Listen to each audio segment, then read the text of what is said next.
La cardiomiopatía por estrés es un síndrome clínico caracterizado por una disfunción sistólica del ventrículo izquierdo principalmente, pero puede estar acompañada de disfunción diastólica o inclusive compromiso también del ventrículo derecho, ¿no? Es una patología o un síndrome que se caracteriza por ser agudo y transitorio y usualmente, pero no necesariamente, a estar acompañado por un evento estresante. A veces no se puede identificar. Es aguda y transitoria porque, según la literatura, dura menos de 21 días y es el factor desencadenante puede establecerse entre 1 y 5 días anterior al inicio de los síntomas, ¿no? ¿Y qué consiste exactamente el síndrome? Básicamente en la presencia de anomalías regionales del movimiento de la pared del ventrículo izquierdo, ¿no? Cuya distribución, cuya alteración de la motilidad segmentaria rebasa la distribución del territorio de una arteria coronaria en relación a ese segmento, para hacer una diferenciación ya con el síndrome coronario agudo, ¿no?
Factores desencadenantes o gatillantes de la enfermedad se han establecido y se han identificado y son de dos tipos, ¿no? El primero son los emotivos y el segundo son los físicos. Los emotivos involucran una sensación de fatalidad y peligro y desesperación muy fuertes, ¿no? Como la pérdida de un ser querido, la agresión o violencia, desastres naturales, grandes pérdidas financieras o inclusive en el otro extremo, eventos placenteros inesperados, intensos, que constituyen el síndrome del corazón feliz, pero que median también el mismo tipo de daño. Estresores físicos que son importantes de resaltar y que de repente no se toman en cuenta porque constituyen otro tipo de escenario clínico es el hecho de tener estresores físicos del tipo enfermedad crítica aguda, del tipo cirugía, dolor intenso, sepsis, shock séptico, enfermedades respiratorias exacerbadas, tipo EPOC, asma, ¿no? O inclusive enfermedades neurológicas, ¿no? Principalmente enfermedades neurológicas, como son las convulsiones, el stroke, enfermedades infecciosas, TEC, el síndrome ¿cómo se llama?, de encefalopático posterior reversible, ¿no? Y la enfermedad lateral amiotrófica. No todos desarrollan miocardiopatía después de un evento estresante, ojo, y no todos los episodios de miocardiopatía por estrés tienen un desencadenante identificable, ¿no? 30-35% no lo tienen. Y pues no todos pues, que tengan ese tipo de intensidad en la emoción o el estresor físico van a desarrollar ese tipo de patología, no. Existe un factor que es un factor protector que todavía está en estudio, que existe una influencia protectora de factores psicosociales, ¿no? Que constituyen mecanismos adaptativos a este tipo de estrés que permitirían que ciertas personas no desarrollen y otras sí, ¿no? Y bueno, ese es el cuadro de la fisiopatología. Podemos observar los estresores de tipo emocionales y psicológicos y físicos también, ¿no? Básicamente tenemos aquí el cerebro, es una integración neocortical y límbica muy compleja que se da en respuesta a estos estresores a través de la activación de neuronas noradrenérgicas del tronco encefálico y producción de neuropéptidos relacionados con el estrés. El identificado ya es el neuropéptido del tipo Y, ¿no? Y también la noradrenalina. Estos dos neurotransmisores bueno, el neuropéptido Y va a ser producido por el núcleo arqueado del hipotálamo y junto con la noradrenalina pueden ser almacenados o van a ser almacenados en terminaciones presinápticas del sistema postganglionar simpático, ¿no? Cuando existe una descarga de estos a nivel de la circulación sistémica que va a ir directamente hacia el corazón, estos neurotransmisores se derraman dentro del miocardio y producen una inhibición cardíaca directa, ¿no? Pero no todas las personas que les ocurre esto van a desarrollar, sino existe un factor de riesgo, como ya lo habíamos visto, y existe sobre esto un problema a nivel endotelial cardíaco, ¿no? Una disfunción endotelial que va a producir una disfunción microvascular crónica con esa alteración en la reserva coronaria de flujo y va a haber un desequilibrio entre la oferta y la demanda. Tiene que haber esta disfunción estructural a nivel miocárdico con este golpe de neurotransmisores para desarrollar esta cardiomiopatía por estrés. Como decía, variantes clínicas. La primera es lo característico, persona, mujer posmenopáusica que tiene problema emocional y desarrolla síntomas y va directamente a cardio, ¿no? Pero existe un segundo escenario de personas de repente más varones que se atienden por otro tipo de patología, sobre todo crítica aguda severa, ¿no? En el cual se le identifica una arritmia, se hipotensa, hay edema de pulmón o inclusive la persona o el médico que le pasa visita biónica es normal o una troponina positiva y están pidiendo interconsulta cardiología para evaluar la posibilidad de infarto, pero no necesariamente tiene que ser un infarto, sino también hay que considerar que puede ser una cardiomiopatía por estrés, ¿no? Existen variantes anatómicas, ¿no? La principal es de ese tipo de abalonamiento, 75-80% del ápice con adelgazamiento de la pared, asinesia del ápice por probabilidad de producción de trombos, ¿no?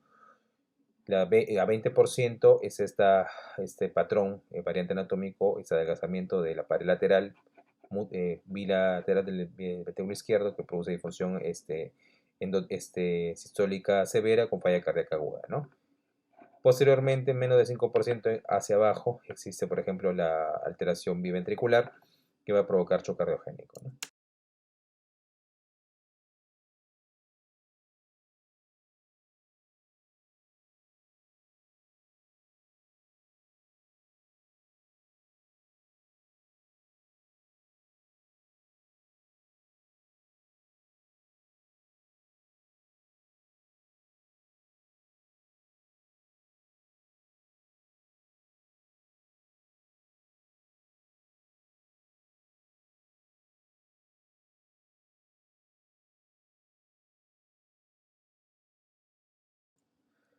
¿No? El diagnóstico se da a través de este cuadrito que es un score, que es un score probabilidad pretest, ¿no? En el cual hay 5 variables clínicas y 2 de electrocardiografía. La suma por encima de 50 nos da una alta especificidad, ¿no? Nótese que de todo lo dicho, mujer que tenga el componente emocional o físico o la enfermedad neurológica o psiquiátrica asociadas a un QT prolongado, esto es clave, y la ausencia de alteraciones ST podrían ya darme alta sospecha de Takotsubo con un score de 50 más, ¿no? Entonces, algunas condiciones de electrocardiograma que no voy a entrar en detalle, es parte ya más de la especialidad, pero considerar pues que en esa patología existen cambios a nivel LST y la onda T y su diagnóstico principal diferencial va a ser el síndrome coronario, ¿no? Entonces es importante ver de poder separar el síndrome coronario o ponerlo a la cabeza como sospecha diagnóstica, pero tener como segunda posibilidad la cardiomiopatía por estrés, ¿no? Sobre todo el punto acá es la prolongación del QT, ¿no? Que tira más para cardiomiopatía por estrés. Y algunos patrones, como pueden ver acá, elevación del ST en derivada BR con elevación del segmento ST en medio derivada de B1 a B2. B3 nos da un patrón, por decir, sospechoso de cardiomiopatía por estrés.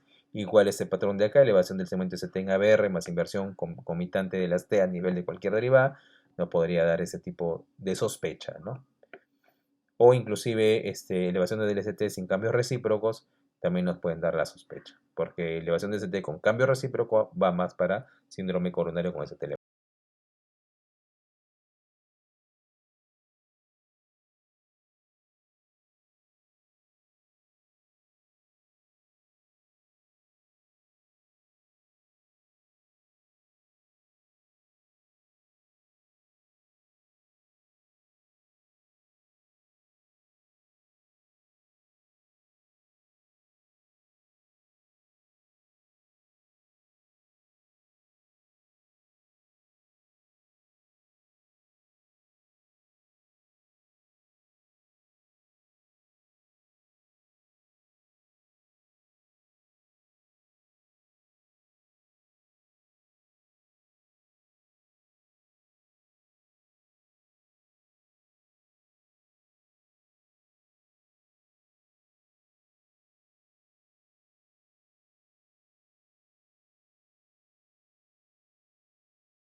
Sería, ¿no?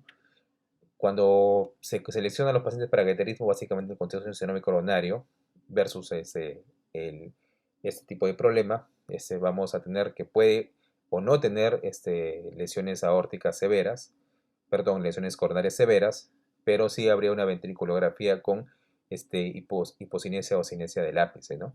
Si es que tuviera una lesión coronaria severa, pero que no, digamos, concuerda todo con el cuadro clínico, la sospecha continúa, ¿no?